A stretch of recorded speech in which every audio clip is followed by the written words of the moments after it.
Whether you think they're green, you think they don't exist, Oh!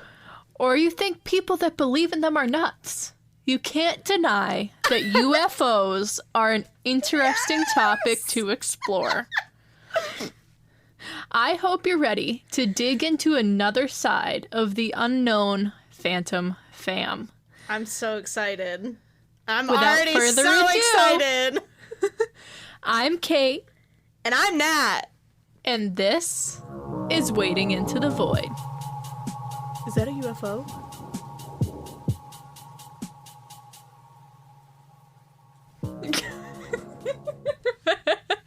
So, Nat, positives from the last week.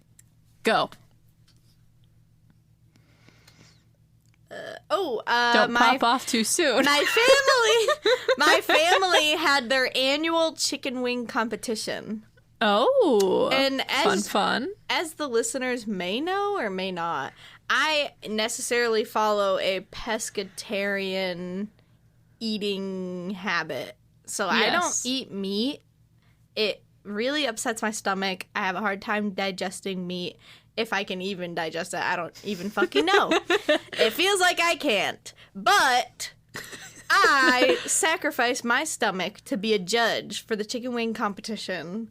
How could you not? And it was so much fun. The chicken was delicious. And my stomach wanted to die. But I got to see family members that I haven't seen in like 2 years because of COVID and other things. And it was really, really nice. Yeah, no, that sounds fun. I'm sad I couldn't make it, but I forgot the boyfriend and I had already made plans, so what you gonna do? That's okay. It's annual, so It is. I'll put it on my calendar for every next year. It's not the same date. It always changes, but it always happens. So I'll roughly mark it off for the month of August. sometime in late summer, early fall, because it was in October once. So Oh, wow, okay. Mm-hmm. Nothing like some fall chicken wings. that was during COVID, so we were like unsure if we wanted it. Gotcha. Makes So sense. Katie, your positive thing?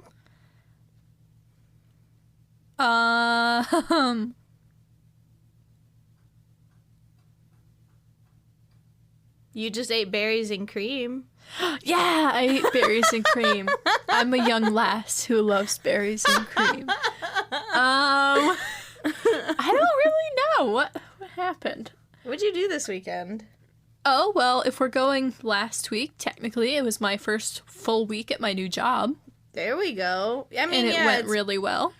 it's kind of been a bit since we recorded. No, we recorded last Friday. But I don't even... Yes. Did we do a positive? We didn't record on Friday. We didn't? Are you No. sure? I think we Yeah, did. you were like, I think I'm dying. And I was like, do you just not want to record? When did we record the Matrix episode? I feel like I'm living in the Matrix. I feel like that was Friday, but I don't know. We'll just... Yeah, You we're know- living. Yeah. I swear it was Friday, because I went on Discord after and didn't upload my episode until like 3 o'clock in the morning. You know what? Yes, it was Friday. It was Friday. What's one good thing other than work? I had a relaxing weekend. It was nice. The honey and I drove up to Mount Greylock, and it was like peak fallness up there. Like, not the leaves or anything, Oh. but like it was drenched in fog. Ooh. You like couldn't even see the top of the mountain, and it was just fog everywhere, and it was so cool. I actually took a video. Might upload it to the channel. The fog is coming, the Just fog is for coming, fun. the fog is coming. Have you heard that? That's like a thing randomly No right Paul now. Revere. I haven't. No, I don't know what it is. I don't know what it's from, but Uncle Ben at the Urban Rescue Ranch. Have you seen him? No. He's wonderful. If anybody loves farming content and, like, Gen Z humor, go check out Urban Rescue Ranch. Make a donation to them. They're a wildlife rehab center. Fun. In Waco, Texas. It's awesome. In Waco? Yeah. Interesting. Okay. We all know some crazy shit happens in Waco. What? There was like a huge mass cult murder in Waco, Texas. You don't know that? Oh. Okay, apparently I'll just cover that in some upcoming episode. Yeah. Well, you know what? It sounds familiar now that you say that. But... Exactly. You have two things that everyone remembers from Waco, Texas, right? And I'll say it and then we'll jump into tarot. It's the cult and killings, or Fixer Upper from HGTV, Chip and Joanna Gaines. And it's like two sides of the spectrum. That's so fun. Oh, man. That's great. That's actually good. On that note, tarot time. Tarot time. This is the quickest we've ever done anything. We're cruising, okay? It's going to be a good let's go. So for today, the tarot and oracle are both coming from me, which is shocking, I'm sure. But I decided to do a little full set, shall we? So we are going to be using the Wild Unknown Animal Spirit Guidebook and Tarot Guidebooks for today's readings. So, first things first, we're going to do the Oracle cards.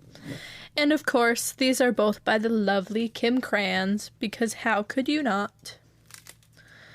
So, our Oracle card that we picked is the Rabbit. And Nat, here is the card. Very pretty. Oh, it's so cute. Very, very cute, yes. We have like a red and pink purple It's Peter ombre. Cottontail. Yeah, in the back, and literally Peter Cottontail. But oddly enough, rabbit means afraid of everything, overwhelmed, or frozen. And this was pulled right side up, so what I'm going to read to you is 100% what this card means. And this card, actually, we didn't pull it. It completely jumped, or shall I say, hopped out of the deck. So, the rabbit loves to remind his friends that someday the eagle will swoop down and eat him. Which seems a little pessimistic, Mr. Rabbit. He talks and talks and talks about it, so loudly, in fact, that one day the eagle hears and thanks him for the great idea. Rabbit energy is alive when we are scared, most often about the future, and we become our own worst enemy. We spin up a dust cloud of fear and then complain to others that we're lost. Notice your thoughts and words, O rabbit. They shape your destiny. And it says, when in balance, you will feel sensitive, you will be a problem solver and a good listener. When out of balance, you over-explain or talks too fast. And to bring into balance a day of silence. So I'm not pointing fingers, but it sounds a lot like your break from social media. It really does. I was just about to say that, honestly. Yeah. So that was a pretty good card. I think, we're good. Yeah. But our tarot card we picked is the Four of Wands, which stands for complete celebration. Yeah. And we picked this right side up. So here is the card. Oh, it's the Wild Unknown. It is. I was doing the complete set. Oh, yeah. We did Oracle and Tarot. But the way the wands are crossed create like a diamond, which is echoed in the back, looks tie-dye. But there's a blue spot dead in the center that kind of reads as like an all-seeing eye. Yeah, it kind of does. Yeah. So, very pretty. We love it. And this one, I honestly think is like a full circle from the card we just said and your like social media ban, right? So it says, you've done it. The Four of Wands is a card of completion. Your labors have been steady and strong, and the harvest will be plentiful. In other words, it's time to party. There might be an upcoming event to mark this occasion. A graduation, a wedding, or celebration of some kind. So enjoy yourself and those you love. This is an exciting and prosperous time. So we actually pulled these cards on Friday. But Yes. also, I start therapy tomorrow. Shit, okay. Tomorrow morning, I start therapy. And also, during my break from social media, my fucking Instagram exploded. I'm off. about to hit 1,900 followers. Goddamn. I don't know how the fuck that happened. I am Goddamn. actually shocked. I really don't know. But, It's simple. People love Boobs. titties. yeah. Basically, it's interesting. We have some new people in my personal Discord. Nice. And it's a great time. I don't know what happened. All I know is I'm very excited for you in this next step, because being the social media coordinator person that I am, it's pretty damn awesome that you're nearly at 2K. Yeah, And you just started the channel when?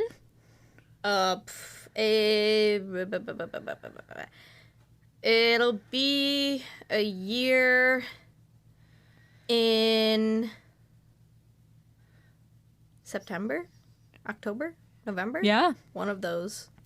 So that's really, really good growth for your like niche market you got going on there. So Yeah, I don't even know what's happening. It's out of my hands at this point. Like you pay It a is little its bit own here being. and there for marketing, you know. But like other than that, I'm just existing and people are just coming and I'm like, all right, sure.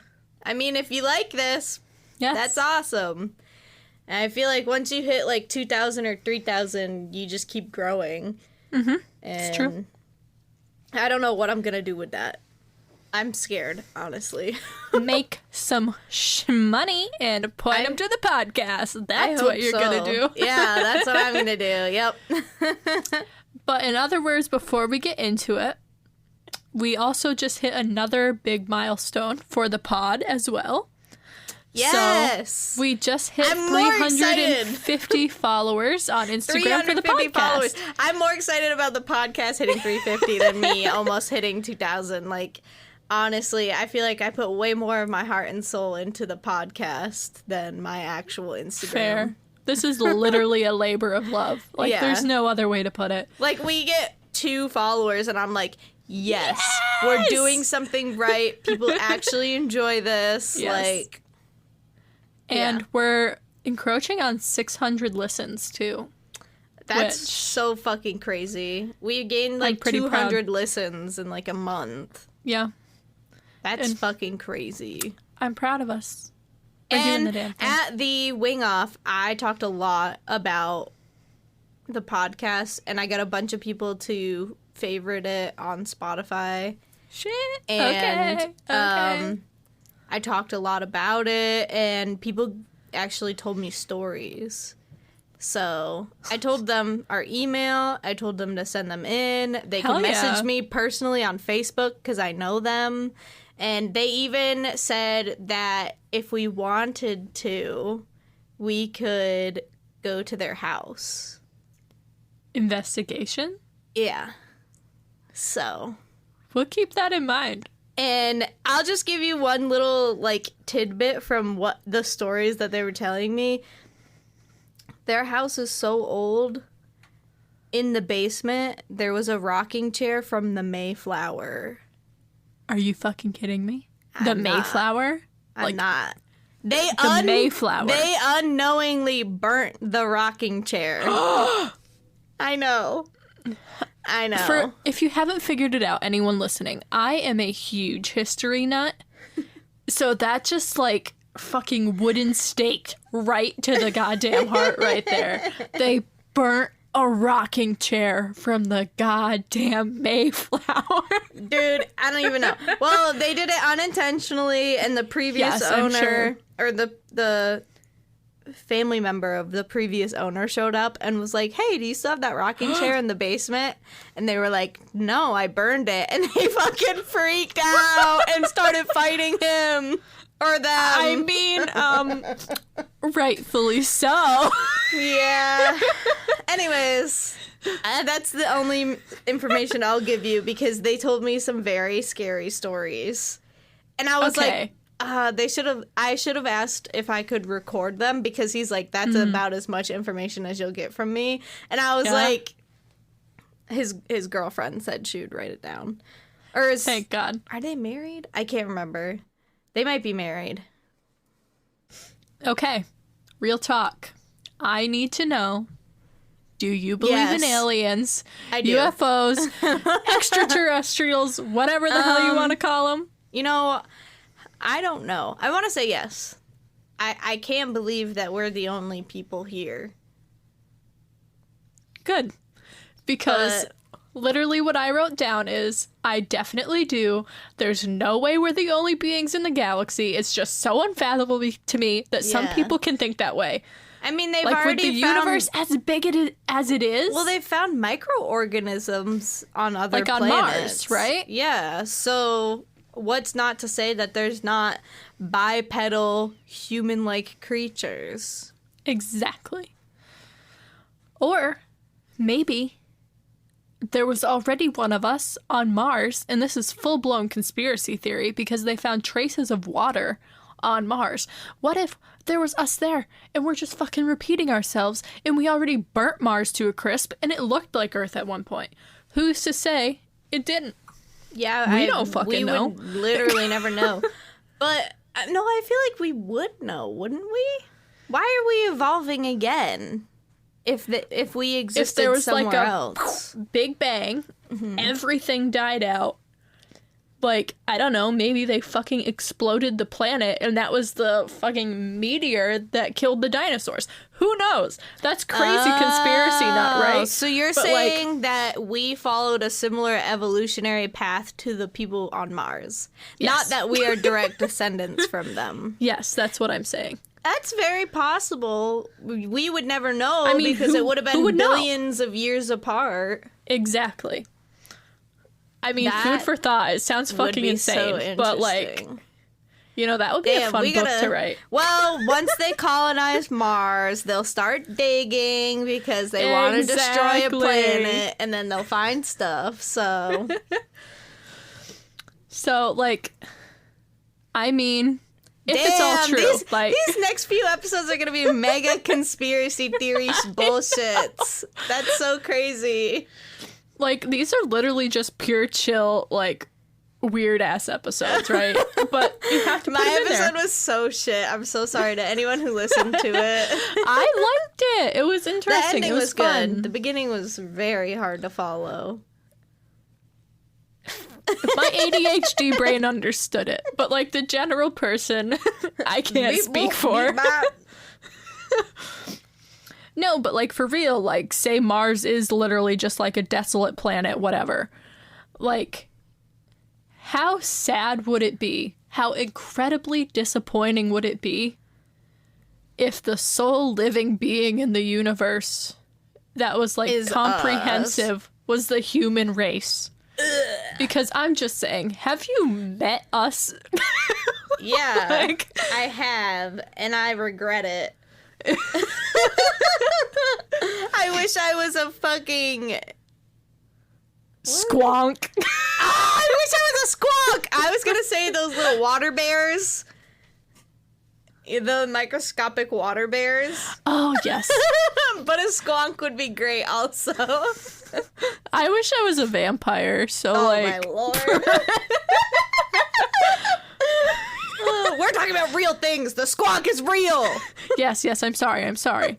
But so is the vampire if we go back to that, like, one chick from, like, the first episode. The cryptids episode. Oh, yeah. What was her name? I don't remember. Something Brown. Anyway. Anyway. So to kick off this clearly more relaxed episode, I'm gonna spit a little data at you. Okay. Okay? So for the longest time, because, you know, it wouldn't be a Katie episode if I didn't do some type of statistical research, right?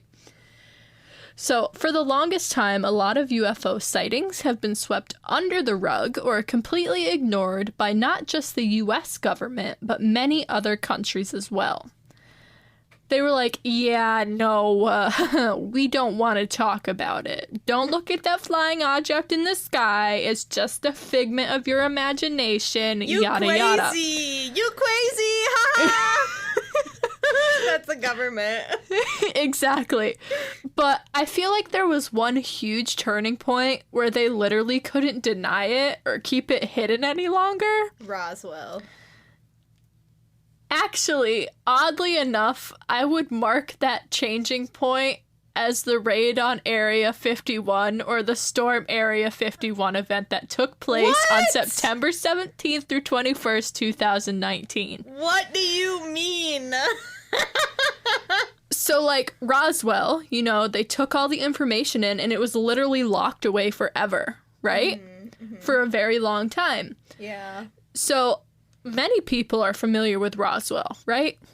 How could you not be? Yeah, duh. And if you're not really familiar with the actual story, there's 2 different Roswell fucking shows about the story.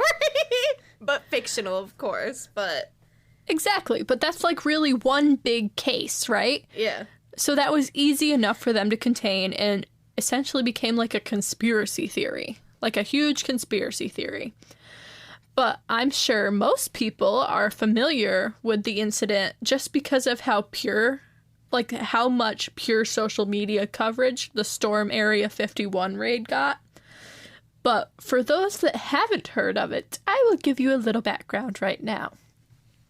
So, Storm Area 51 started as a joke event on Facebook, literally called, and I quote, Storm Area 51, they can't stop all of us. And that fake event eventually built up enough traction that 2 million people said they were going, and an additional 1.5 million people said they were interested in storming Area 51 to, quote-unquote, see the aliens. Bro, I should have gone. I think I was in the area at the time, actually. I think you were in Vegas. 2020? Yeah, 2019. 2019. Yeah, I would have been there. I would have been in Vegas. Mm-hmm. Now, this event here actually turned into a weird type of like hybrid music festival in the desert surrounding the Nevada Test and Training Range for the U.S. Air Force. It became such a huge phenomenon that the U.S. government was warning people not to attempt to storm the base or face dire circumstances. So take from that what you will. Murder. Cannot confirm or deny. You know what? That kind of pisses me off. That these people, most of them are probably Americans. We want answers and information to the stuff that's outside of our world and our realm, and the government just holds it back for some reason. I don't understand why. I mean, they could come and shoot me in the head and it wouldn't make any difference in the world. But, like, I don't understand why we can't know. And I know that they've released some files recently. You're going to talk about that? Okay. But, like, still.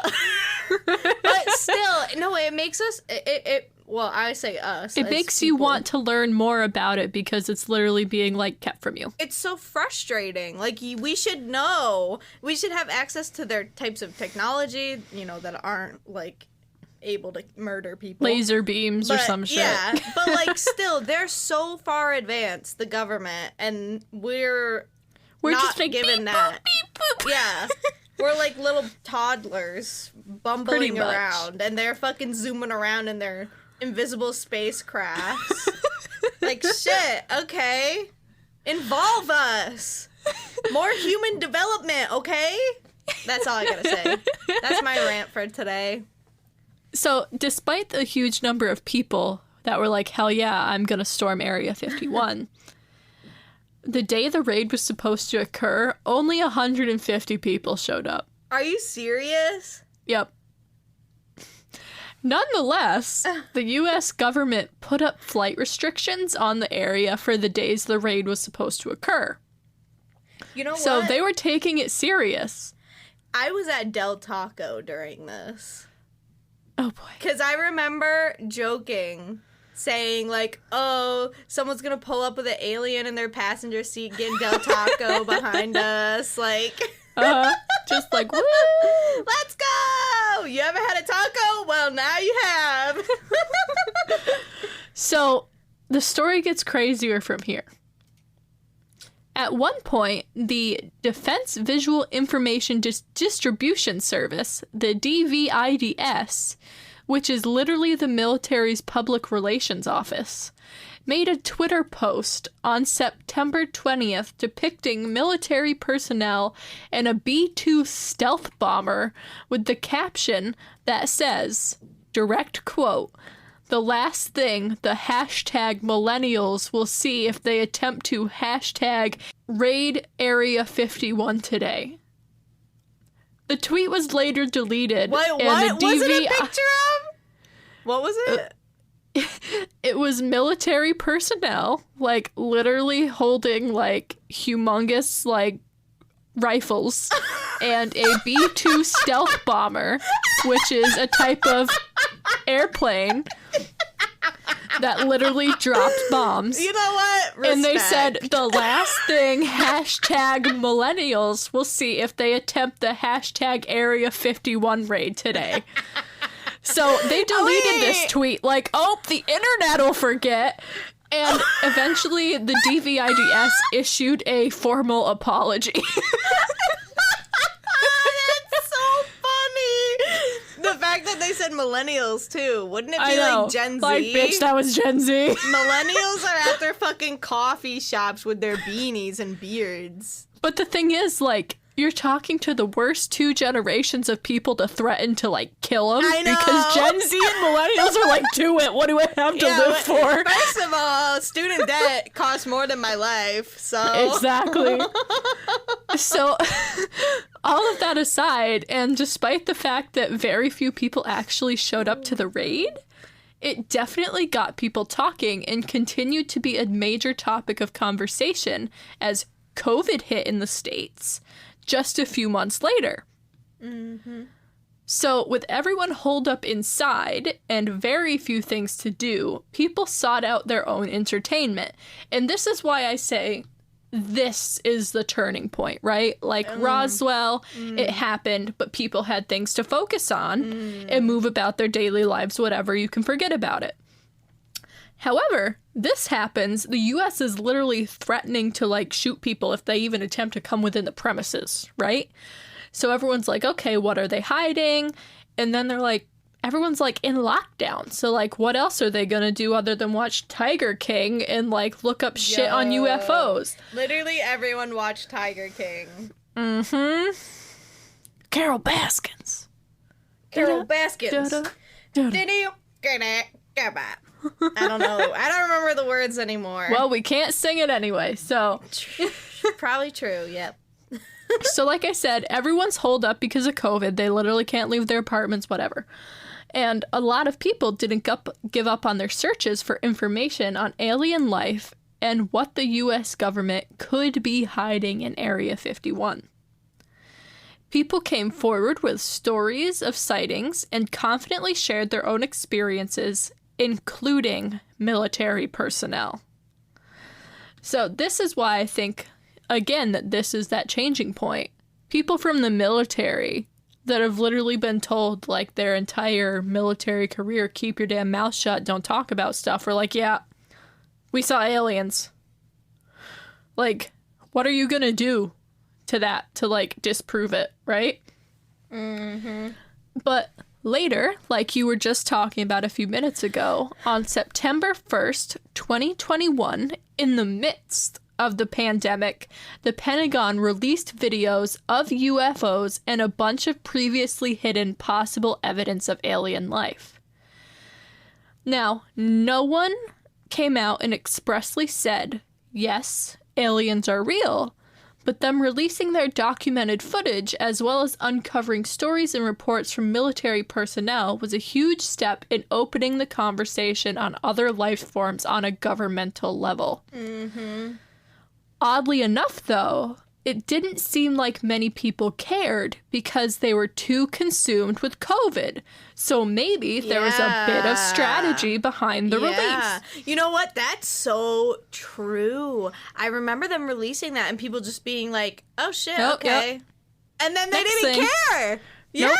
And it was all files about unidentified flying objects and videos, too. It was like released by the Navy, right? Is that what you just said? The Pentagon. Oh, the Pentagon. The fucking That's like Pentagon. Even bigger. And these people are just like, we out here dying and you're here releasing UFO footage? What the fuck? Yeah.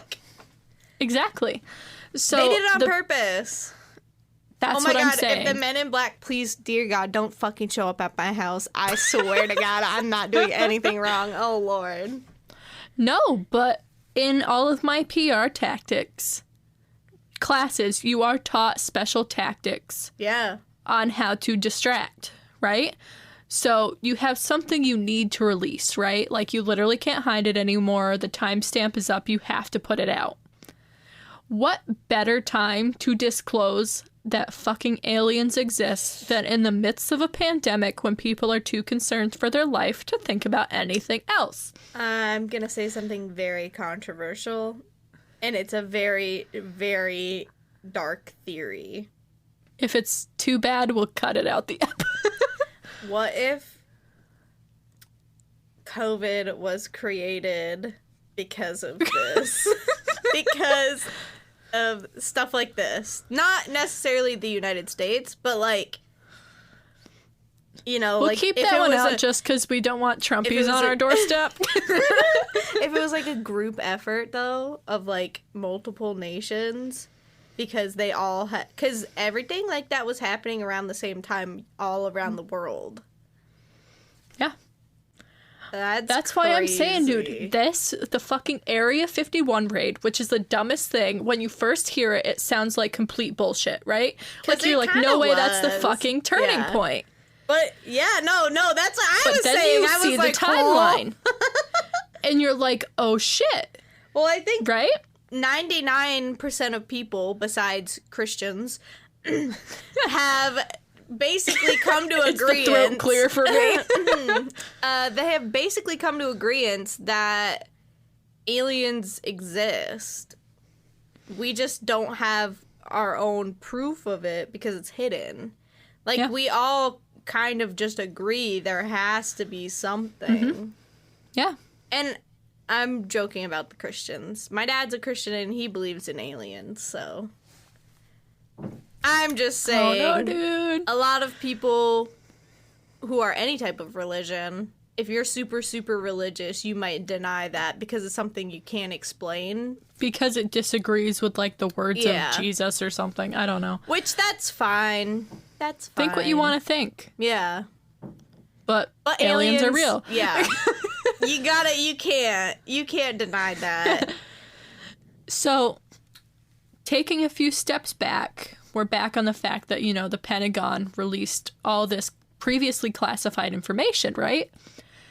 So, in 2021 specifically, the Pentagon released that they had 144 personal reports of UFOs from military personnel in 2021 alone. That's 144 reports just in 2021.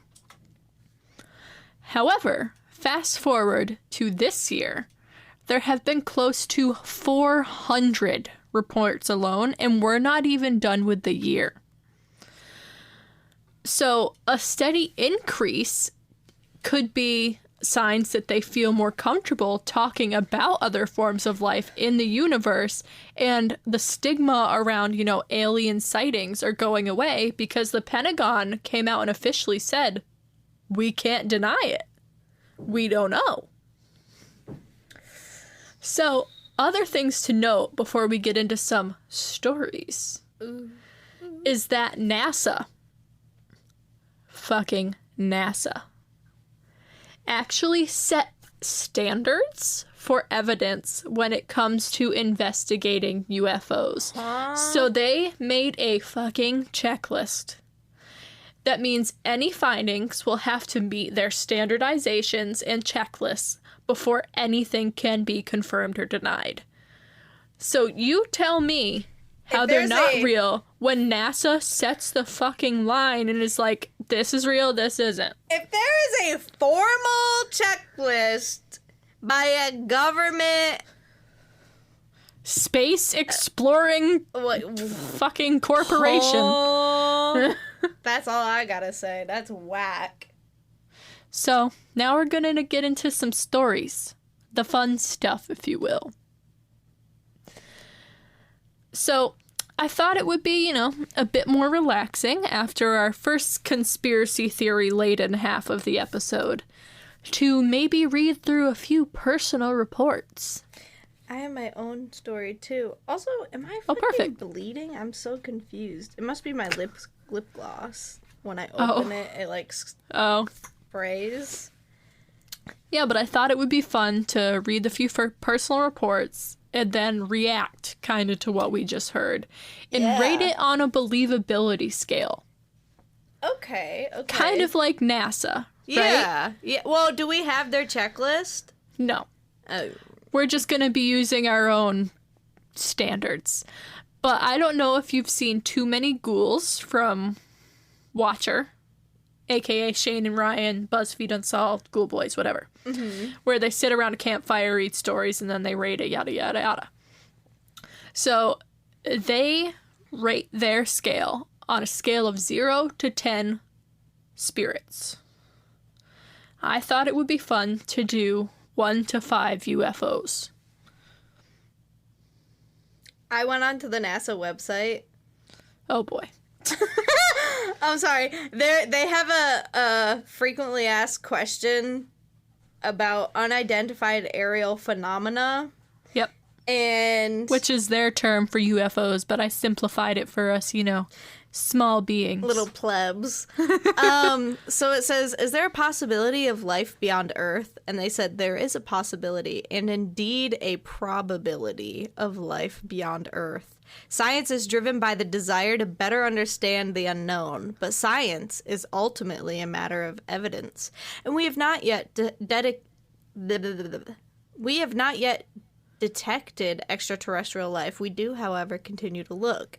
And then somebody asked, do intelligent aliens exist? And they said, between research at the SETI Institute, analysis of Martian meteorites, Katie, Martian, recent findings of methane within Mars' atmosphere and other similar studies, there is no known evidence of life elsewhere, intelligent or otherwise. However, one of NASA's key goals is the search for life in the universe. Mm-hmm. We lead the U.S. government's search for extraterrestrial life, be it close to home, on the planets or moons of our solar system, or deeper into space. Yeah. And they have a whole fucking strategy about how they search for shit, and they monitor techno signatures. Mm-hmm. What? Crazy. Yeah. I mean, but NASA can't say they're not real, so. That's true. They didn't say that it's not real. They said they haven't detected anything, or maybe that's like a ploy. Like, they can't confirm. Yeah. You ready for some stories? Yes. Okay. So, we're going to kick it off with a story from a man here in the USA. Okay. And these are all submitted to, special forums on this UFO reporting website. So, I combed through these forums to get what I think are the best stories. Okay. So, these will be direct quote readings. My name is John Healy. At the time of making this officially transcribed statement, I was a detective with the Cleveland Police Department. I was also a U.S. Army reservist training as a flight medic. The incident occurred when I was traveling on a helicopter with 3 other reservists on the evening of October 18th, 1973, at about 10:30 p.m. We were halfway between Columbus and Cleveland, near Ashland, when the crew chief saw a red light on the horizon. He asked the pilot if there was any towers around there and was told there were not. As we went along at an altitude of about 3,000 feet, the light seemed to be growing brighter and brighter. It appeared to be on a collision course with us. Oh, God. It kept coming right at us. The pilot had to put our helicopter into a power dive to avoid it. We were looking right through the windshield, watching this thing, and it damn near came to a stop right over us. It just kind of hovered for a while. We all got a very good look at it. It had a steady red light on its prow, which I assume is like either the front of it or like the base. It was cigar-shaped. There were no wings on it. It made no noise, created no air turbulence. Yo, it was a flying tampon. Damn, the tampon aliens from Planet Tampon! Sorry. Planet Tampax. No, it's Planet Her! It's Planet Her! Doja! Planet Her! So, John says it had a green light shining down of the aft end, which I don't know if that's like booty. Columbus for like ass end. I don't really know. But it shone down on us, and you could see a definite cone shape, the shape of the green light beam. I've seen aircrafts from PT-19s up to C-5As. So, you know, like military shit. I know someone who would enjoy hearing about this immensely. Your father? No. Dylan? Who? We'll have to cut it out. Patrick. Oh. So, I know an aircraft when I see one at night. But this thing scared the living hell right out of me. We contacted Mansfield Airport and told them, fucking Mansfield! What's Ohio State Reformatory! I didn't even connect those dots! But oh my god! oh shit, okay.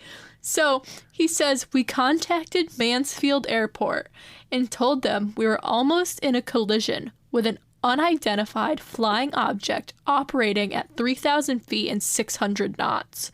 So these people were fucking flying, you know what I mean? Yeah. Mansfield never acknowledged our broadcast. What? Huh? Mansfield was like, yeah. They had a fucking attack at the hole at Ohio State Reformatory. We all got our hands a little full. There's like 30 people down there. I don't know, like, man. I don't know what happened. There's like a priest doing funky shit. I don't know. But because, you know, fucking Mansfield was like, no, we're not talking to you. Bye. We tried to get a hold of Cleveland Airport and we couldn't until the object passed over us. It continued to the west, picked up speed, and we lost it over the horizon. We never saw it again. We talked about this sighting all the way back, and we just couldn't dope it out. The thing didn't have wings, but at 3,000 feet, you have to have wings to stay aloft. It was a dirigible or zeppelin because those things don't move at the speed this thing moved, which I assume are specific type of, like, aerospace technology or some shit. I don't know. Yeah, Zeppelin. The fucking Hindenburg was a Zeppelin. Oh! A fucking blimp. They're talking in language I don't understand. If you mean a blimp, say a blimp. Okay? And you know what? Old Nat could be wrong, because I'm an accountant, not an aerospace technician person. But a clandestine aircraft wouldn't operate at that speed or that low in altitude. All 4 of us filed official reports. Oh. They didn't hear anything. So these people were in the Air Force. They filed reports. Swept under the rug, right? Okay. So what do you have? How many UFOs are you going to rate that on a scale of 1 to 5? That's a 4. I was going to give it a 4. That is like, even the government's keeping shit from the government. And who knows, like, maybe it could have been like whatever this aircraft was blocking the signal to Mansfield or Cleveland. Or maybe they were given express, like, instructions. Like, if anyone calls with UFO shit, don't answer. Well, so, you would have... How would they have known without answering that it was about a UFO, the call? Well, they would probably say... Mansfield, whatever number it is, this is airplane, blah, blah, blah, blah, blah, their code. I'm calling to report an unified flying object. So does it come over? Is there any more things in my area? So does it come over as like a radio rather than they'd be calling air traffic control. So like when you're at the airport and shit, the people like controlling what leaves, what comes in. So like everything. Like the army still has to follow those protocols. Yeah. But I don't know. I think that one's kind of whack. Yeah. Yeah, so, that one's weird. Like, in the fact that it's a military person, after all that we just talked about at the beginning of the episode, was like, whoa, right? Yeah. But now we are heading outside of the United States. Okay. Because it wouldn't be fully UFO'd if we just stuck on our home territory. Other countries have their own things with the UFOs, right? True. So now we're going to read a story from a man living in the UK. Okay. Across the pond, if you will. And they say, I'm a graphic designer with a good visual memory. What I saw was visually very vivid, but it doesn't make much sense. However, it may have been the most important thing that ever happened to me. In November 1980, my wife and I were driving north of Dundee when I suddenly saw a Carillion blue light pointing at our car from the sky. After that, I have a fragmented memory. We both have a fragmented memory of some bizarre events. But there are a lot of gaps. Basically, we somehow lost about an hour time. I remember seeing a hairless, tall, man-like being in a blue robe. He was looking at us, inviting us aboard his craft telepathically. His costume struck me as absurd. He was the leader in a blue cape. The cape looked stupid, illogical. He was mentally luring us up to a spacecraft. Somehow the next thing was, we were on board a ship of some kind, being examined quite painlessly by another being wearing a yellow robe with a ruffled collar. Also, somehow completely absurd, incongruous. Suddenly, the examination process turned nasty. They'd be like, "Hi, show me the Megan knees." I felt my mind was being forcefully invaded. I had no control. My brain felt like there was a tunnel that goes through my mind to theirs. Our minds are connected. It could have been a tube or a tunnel of light, gray-brown. It was horrible. It pulled everything out of my head. There was a terrible sound, piercing, high-pitched. My thoughts had turned to goo, but I could see them, visually. They had my mind, but I still had it too. Then it seemed as though I was okay again, but I felt completely different mentally. I can't explain this, but there's more to it than anyone knows. There's more to life, more to the world. There's more to everything than anybody knows. More dimensions, things coexisting. There are many more than 3 dimensions. Everywhere it all works together. Everything coexists. I still can't explain all these thoughts, where they come from, and so on. So, did they just get invited into a hive mind or something? I don't know. Did they get... But that one kind of ties in with your last episode. Kind of. Unintentionally. Yeah. So what do you rate that on a scale of 1 to 5 UFOs? Honestly, I'm going to rate it a 3 because of believability. I give it a 2. Yeah. Yeah, it's pretty low. It's a compelling story to listen to, but I'm just that one pushes it for me. It's not like multiple people putting in a report to the government. Exactly. He said that him and this chick in the car together both experienced it, but he never told us anything about what she experienced. Exactly. He just said what he experienced. So I'm like, not sure I believe you. Yeah. But that one was a good one to read. Certainly catches your attention. I just don't know how it is on the believability scale. Oh, do you have that story of the entire town?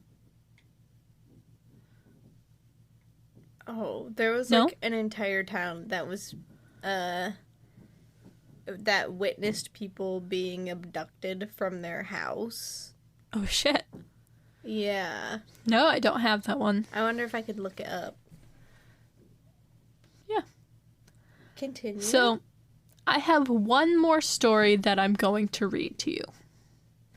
And it's from a man named Patrick Knowles who lives in Australia. So his story starts. My name is Patrick Knowles. My family and I have been the victim of a media frenzy since first telling our story. Now, I very much regret making it public. We have experienced relenting ridicule, being described as crazy, or accused of making up a hoax just for money, and so on. But we only wanted people to know what happened to us. We weren't after anything. It happened on January 20th, 1988. My mother, 2 brothers, and I were driving from Perth to Melbourne. We were going to drive straight through in shifts, and we planned to cross the desert at night when the heat wasn't so bad. By 2:30 a.m., we were in the Nullarbor Plain. Not quite sure what it is. I'm not Australian. We stopped for petrol and switched drivers. For those that can't put that together, petrol is gas. But Sean was driving and I was in the front seat next to him. The road was empty. Suddenly, we saw a bright yellow light up ahead and Sean slowed down. As we got closer, the yellow light seemed to be emanating from an egg-shaped object hovering just above ground level. We thought we might be seeing things, but then a caravan passed going the other way, and it swerved sharply to avoid the luminous egg. The closer we got to it, the more we realized it wasn't a normal vehicle or a road signal or anything like that. Sean swerved to avoid it, and we continued on, leaving it behind. Suddenly, the object started toward us. It appeared to accelerate with tremendous speed. We drove on and it literally chased us. The faster we went to get away from it, the faster this object went after us. I reckon we reached a speed of 125 miles per hour, but it caught up in a matter of seconds. Then Sean made a sudden U-turn and headed back west in the direction of the petrol station. The UFO also turned around. I don't know how the hell it was flying, because it didn't have any wings or anything like wings. It just kept coming after us. Sean made another fast U-turn, heading back towards Melbourne again, but the UFO turned as well and kept pace with the car. In the back seat, everyone was scared. The dogs started barking and whining. Then suddenly, we were hit. It shot a beam of light out and punctured our back tire. What? The back tire was on fire. Oh my god! We started sliding across the road. I realized if we braked, we would have to confront the UFO, but Sean didn't have any choice. Then it landed on the roof of the car and picked the car up. It lit up the car like a microwave. The heat was intense. Our hair was standing straight up and we felt really funny, like we were being dehydrated. What? It was awful, frightening, like our brains were being sucked out. What? My fear was that I would be pulled out of my body. I put my hand out of the window and touched something spongy that burned my hand. I thought we were going to die. I could actually feel the car rising in the air. The car began to fill with a thick black fog. It was so hot, and all this soot, this junk, started covering us. Our voices started changing. You know how a tape deck sounds when the batteries start to go flat? That's what it was like. Then I passed out. I came to when I heard a tremendous noise, like a bang, and our car suddenly dropped back to earth. Dawn was coming up. The thing just flew away. That was the last we saw of it. I had to change the tire, and we tried to clean out the black soot. There were marks on the roof of the car. As soon as we could, we drove fast to the nearest roadhouse. We were too shocked to talk for a while. Then we realized we had lost a couple of hours' time during the incident. We called the police. The funny thing was, they were already looking for us. Someone, maybe the people in the caravan we passed, had phoned the police anonymously. The report states that they witnessed our car being picked up off the road and shaken violently. They noticed the car was covered in black ash. The police inspected our car and noted the ash, the bad smell, and the dents on the roof. They were convinced something had occurred. They took us to the hospital where we were treated for burns and shock. But then the media got a hold of the incident. Ooh. I don't think a single reporter or journalist asked sensible questions or tried to console us for our fear. They just wanted to humiliate us. What? When our car was examined by forensic scientists, they found unexplained high concentrations of chlorine, an element not usually present in cars, animals, or the desert environment. My family does not need proof of this sort because we all know what we witnessed and what we went through that night. That's fucking crazy. Now, you see, there's a big difference to me versus the story we read prior to this one and how this one described it, right? Mm-hmm. But this one also had a witness that reported it to the police. This one, and I believe, it was more. A huge thing in the Australian media. Honestly, yeah. This one, definitely a 4. I give it a 5. Really? Well, I give it a 5. I'm a hard grader. Just for the pure storytelling of it all. I think I've heard of that story, honestly. Mm-hmm. Believability, I give like a 4. 4.5. Yeah. But mix it with the actually like really well put together story, 5. Yeah. So, like I said prior when we first started the episode, I decided I wanted to keep it a little bit more relaxed and do some personal reports and not talk about really well-known cases. Mm-hmm. And I don't want to talk about the Roswell incident. Mainly everyone knows. because I would love to do an entire episode focusing on that topic. That would be very fun. That would be very fun. There's a lot to unpack there. There is. It might be a two-parter. Yeah. Who knows? Now, to wrap this one up, we have featured a listener's own UFO story on the podcast before. I think a couple. Yeah. And we would love to share yours too if you have one. I have one. Do you want to share it? Yeah. Or do you want to hold it for a listener story? It don't matter. I got a lot of stories. Go ahead and share it. So, do you remember that movie Gray Skies? Yes. You've seen it and experienced it? Okay. So, unfortunately, I have. When that movie, I didn't like that movie. Like it, you thought it was bad? Yeah. The acting was bad. The concept was good. The concept was really good. So good, in fact, it made me cry because it was kind of scary to me that it seemed like something that has actually happened. Anyway, so fun. My dad, when that movie first came out, my dad had a friend at his work who was a military guy. Not afraid of anything, like a big buff dude. And he told my dad that he watched this movie and cried because it was so accurate to something that happened to his own family. Oh. That it instantly like gave him a PTSD attack, and Yikes. He was crying. And so I was like, whoa. That's crazy. I'm going to watch this movie for myself.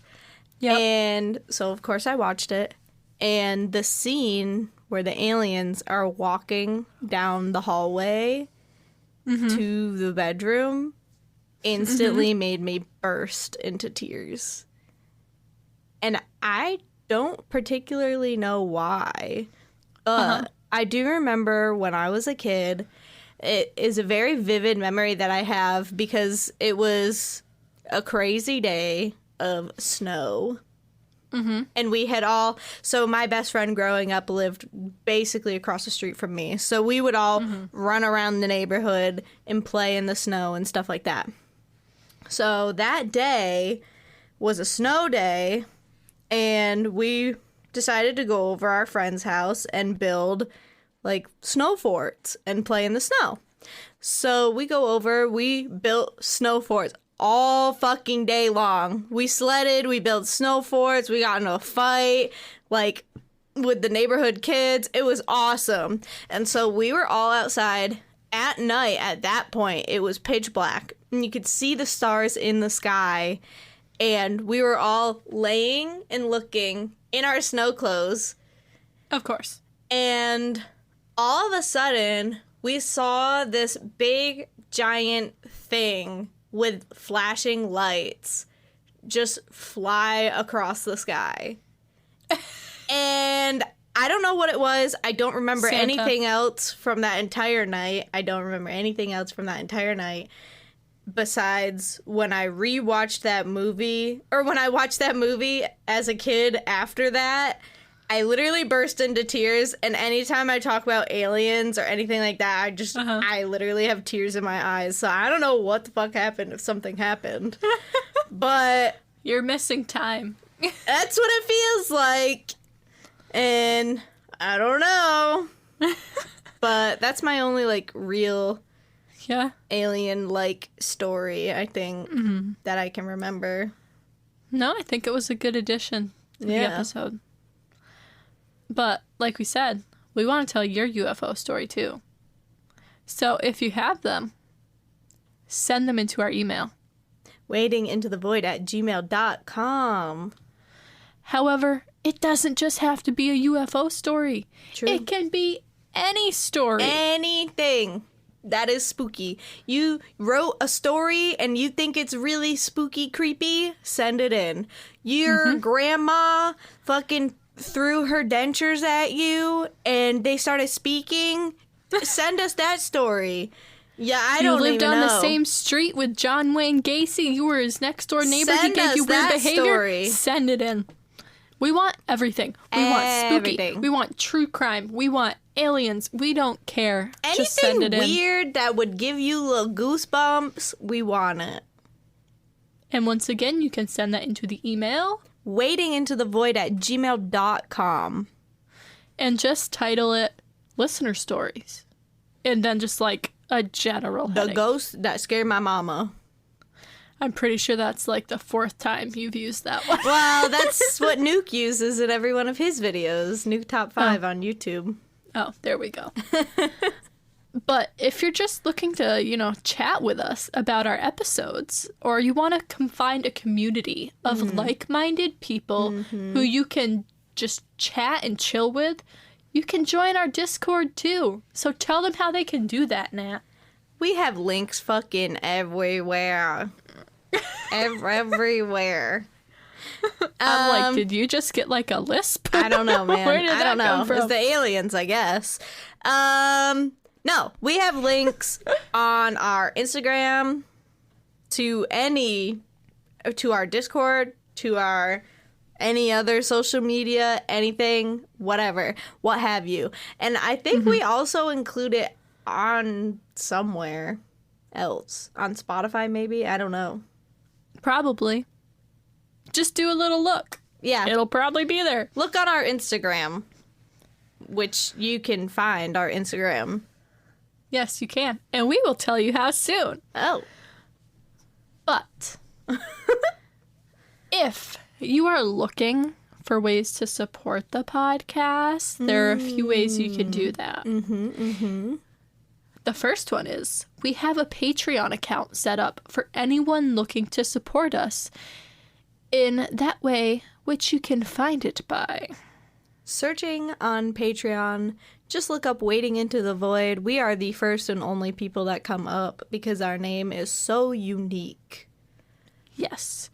Or if Patreon isn't your thing, but you're still looking for a way to make a monetary impact on the podcast, you can make a monthly donation right through Spotify or Anchor. Yes.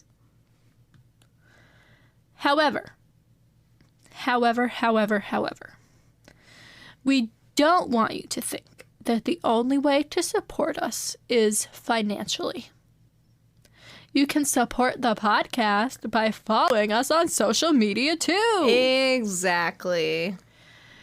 The more we can get the word out about the podcast, the better.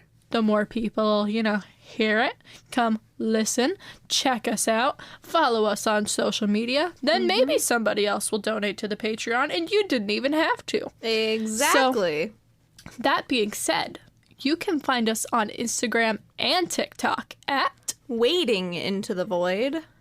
And on Twitter at Wade Into the Void. And we are so thankful for all of you, Phantom Fam. Seriously. Stay cool, stay spooky, but until next time, report your alien sightings. Try your best not to get abducted by flying people in the sky. Shit kind of be hard. Please, pretty fucking please, don't try and raid Area 51 again.